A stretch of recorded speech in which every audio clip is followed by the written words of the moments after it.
Warning, this video contains discussions of grooming, pedophilia, toxic and abusive relationships, self-harm, suicide, and much more. If any of this makes you uncomfortable, please click off the video now. My voice will be sped up, as I am likely unable to read all of this in a 15-minute time period.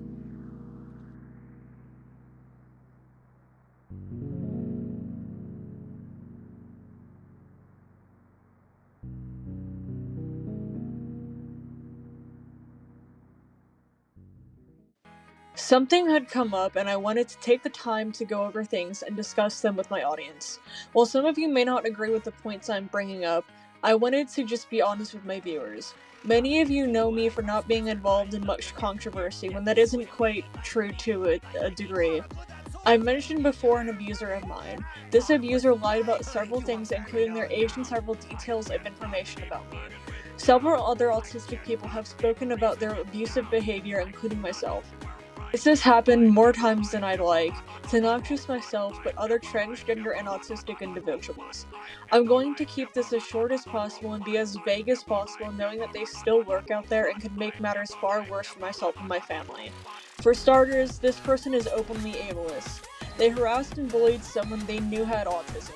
This autistic person was in a position of power and often helped me with several things on a website known as Fandom. He was around 16 or 17 when we met, and he was genuinely kind. We helped each other a lot. Unfortunately, people didn't like him. My abuser kept name-calling him and mocking him, often for power abuse, which is something that, in my terms, can be easily fixed and worked on with time. The autistic kid kept saying that, despite everyone wanting him gone, he wanted to show improvements. While he made constant sock puppet accounts to evade global bans and use multiple VPNs, he showed he wanted to change despite ban evading.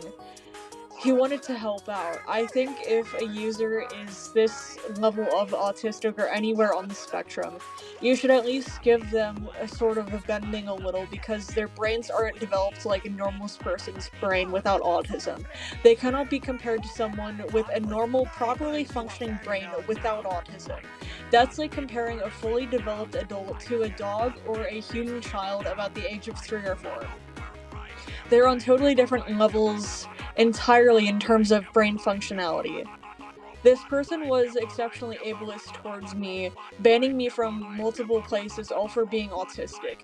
She had also harassed me at one point after we dated for a few days.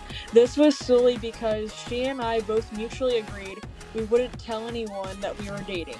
Mind you, her and I were both minors, or so I thought she was a minor. She claimed to be 15, turning 16 at the time, while I was 17. This was roughly a week or two before school would have started for the two of us. She and I broke things off after I told a friend of ours on a server her and I shared. She began harassing me in DMs and pinged me multiple times in our DMs after I had muted them, since I was growing tired of hearing her. It got to the point where she ended up making me become super. Nope. Which I was then taken to a psych ward for a bit. After I was out of the ward, they continued to harass me, asking me for my medical records as proof. In every given situation, you should never ask for anyone's personal documents under any circumstances unless you are a doctor yourself or a therapist or a psychiatrist. After this situation, she kept going on about how I quote-unquote Nope. her. This stems from a message I had sent her asking her if she had ever thought about Nope. before. This was because I had gotten the question from an ex-boyfriend of mine, and I thought it was an okay question to ask in relationships since I had been asked the question before. She had also lied about her age as well. Back in September of 2023, I had just gotten into playing TF2. About a few weeks at the end of September, my sibling, my cousin, and myself had a conversation in regards to information being put out about me by a relatively well-respected commentary YouTuber. This portion needs to be explained before I move on to anything else, so please just bear with me. The YouTuber in question will not be named out of respect, mostly because I know what type of person he is, and he will harass me. When my sibling and cousin found the video, they began to interrogate me exceptionally late into the night. The information presented was that I had admitted to being a creep or a Nope. This was solely because of my accuser being a girl. Nope. She had lied about her age and was a legal adult when both her and I had dated. This makes her the predator and not me. She had gone on to later dox my family, along with relentlessly stalking us, obtaining photos of us, grabbing our home address, grabbing my IP, and misgendering and dead naming me. We had planned to tell our parents about everything, however, something had come up that completely changed everything for our families. My cousins drifted away from us for reasons. These reasons I will not get into because they're personal. Later in November of 2023, when I had found out that I had been lied to about this person's age, they were well into adulthood, and they were also past the age where their brains should have been fully developed as an adult while I was still a child. They knew what they were doing was wrong, and they continue to get away with this, even to this very day. The night I had found out, I wanted to literally off myself. I couldn't take being in this world knowing that I had been Nope. multiple times now. My sibling was in college, my parents and siblings were asleep, I had no one to go to when I got off call with my sibling. It was like February all over again. Something similar happened where my abuser told various admins of massive YouTubers to get me banned there. This led to several members knowing about it and knowing my doxx information, including what I looked like. I was also told by my ex that they had photoshopped photos of me onto SharaX and started to mock and judge me on private servers or group chats. These people I won't be calling out for their names because the drama has gone on longer than I'd like. My abuser continued to interact with these people, seemingly giving them the validation that this was okay. One of the users involved had changed their status to read "Stop dick riding us" when they were the ones doing it.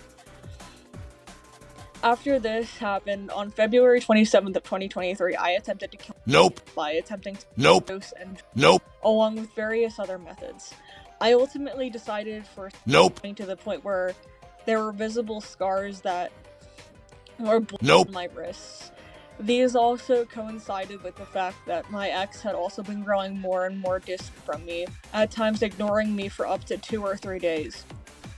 I resorted to looking for attention in others. This was also while I had almost entirely been bedbound with COVID for a week. I could barely move, yet still made an effort to message him every single day, or almost every single day. If I couldn't message him every day, I'd explain to him why the following day. Just a slight side note before I move forward, I had an ex-partner who was a legal adult. He and I exchanged not safe for work or lewd images of each other between the two of us. After we broke up, he ended up sending these to the content creator, to which the content creator then sent them to a minor who had just turned 13. They were born in January of 2010, and they came directly to me, saying the content creator had sent him the images and audio of me. This content creator was 19 at the time and is likely 20 or 21 now. So what makes someone go after someone to this degree? What makes them go through these desperate measures? Well, it's because of one thing. They were under the impression that I had quote-unquote Nope. people. This is because when I was 18, a senior in high school, I had a romantic relationship with a freshman. Nope. Is the Nope. attraction to minors. It's a paraphilia. Well, yes, the relationship was questionable. There's multiple things to take into account. First of all, Romeo and Juliet laws. While not everywhere has them, a lot of places do, and even still there is an age limit for these. I knew that with the supposed freshman account, it was my abuser. She had pulled off various schemes before just to get back at me for quote-unquote Nope. It's not the first time that it happened. The second thing is that I had seen and been told by peers that other students in my class had been doing the same exact thing. I was gullible to peer pressure, and I listened to whatever anyone said, true or not. The second time that anything similar had happened was when I got with another alt of my abuser. Others had told me that she was 16, and I failed to actually ask her because I was under the impression that she was actually 16. When we broke up over her accusing me of lying about being in the psych ward, she blurted out that she was 14 and blocked me before I could even respond. I promptly told my friends, including my abuser, and they were also in pure shock. She blew the other relationships out of proportion, such as a romantic relationship that I had with a 15-year-old who turned 16 while we were dating. She claimed it was sexual in nature when he and I proved that it wasn't by showing our message history on both ends.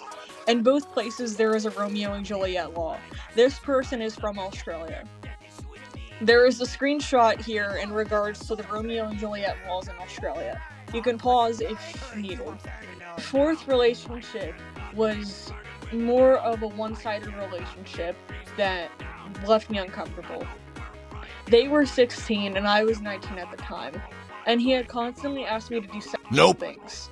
These I had outright said no to because I was either not interested or busy. One of the things you should know about me is that I'm agosexual, which is someone who is on the A spectrum who prefers getting off to videos or seeing it happen from a third-party source, aka the hub, if you know what I mean. At the time, I wish I would have known that I felt this way.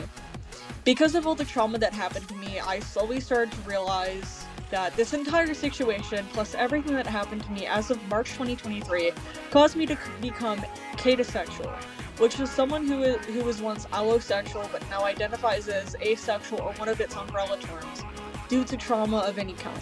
My sibling told my friends today a specific line that I will never forget, not ever.